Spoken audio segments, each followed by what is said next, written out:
Salut à tous et bienvenue dans la suite de la présentation de Master Suite, le tutoriel comment ça marche. Et nous sommes ici donc à l'achat. Il faut bien faire la différence entre achat, vente et dépenses. Ici, les achats sont directement liés à vos produits.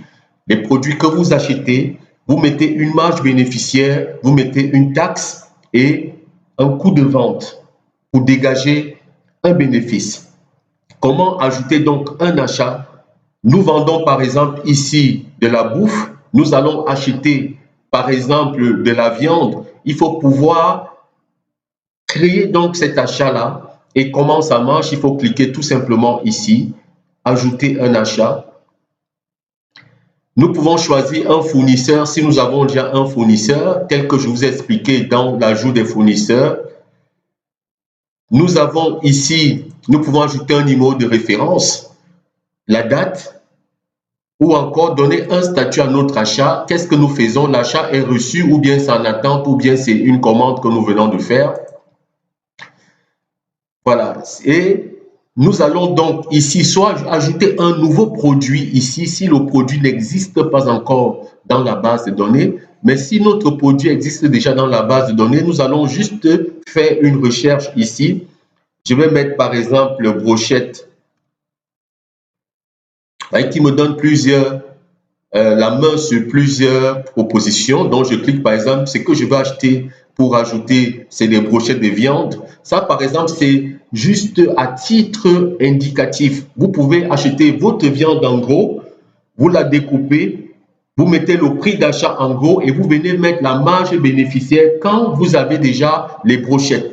Et ceci est valable pour tout type d'entreprise, que ce soit une imprimerie, que ce soit un hôtel, que ce soit un bar, que ce soit une boîte de nuit, il faut appliquer la même chose. Donc, je choisis par exemple ici brochette. Vous voyez que ça m'ouvre des cases ici. Quelle est la quantité de brochettes que je voudrais acheter?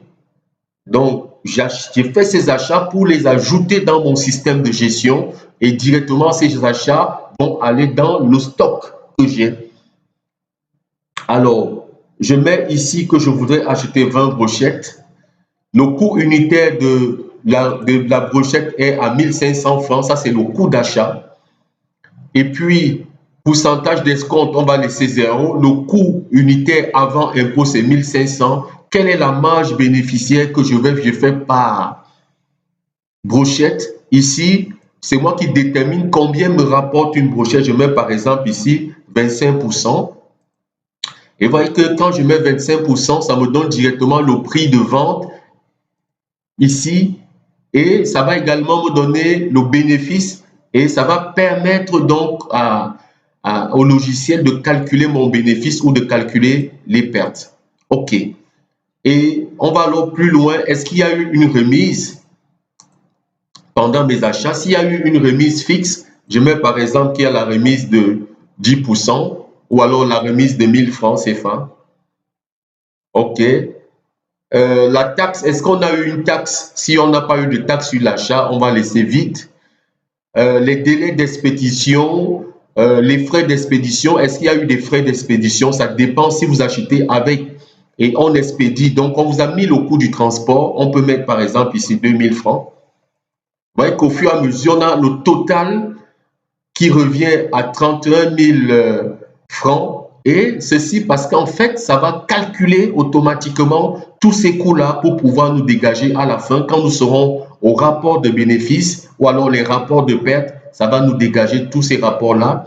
Ici, on ajoute un commentaire, une note tout simplement de cet achat-là. Vous voulez mettre une note de l'achat, vous mettez cette note-là. Et cette note-là va vous permettre de vous rappeler de comment est-ce que s'est déroulé votre achat. Et ici, donc, vous ajoutez un paiement. L'achat revient à 31 000 francs CFA.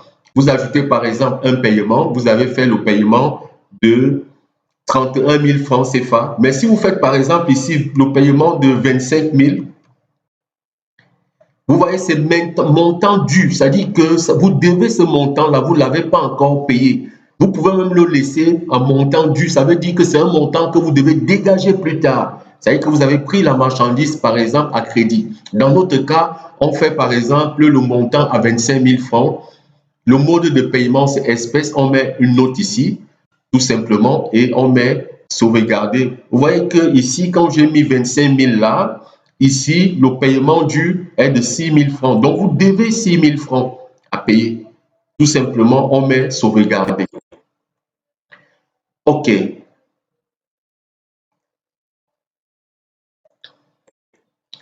Alors, ici, ça c'est quand vous avez déjà un produit existant. Ici, on va mettre par exemple que c'est un nouveau produit qu'on voudrait ajouter, c'est-à-dire que le produit n'existe pas encore dans notre base de données. Donc, on va ajouter la désignation du produit. Quel est le produit qu'on va ajouter? Un numéro de sécu. Ça, c'est de façon, c'est pas obligatoire.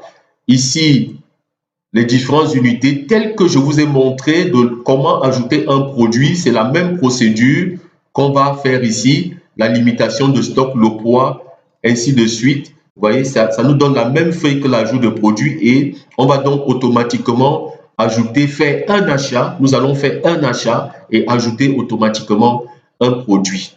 Voici, c'est très facile à faire ajouter un achat. Merci. Je vous retrouve pour la suite.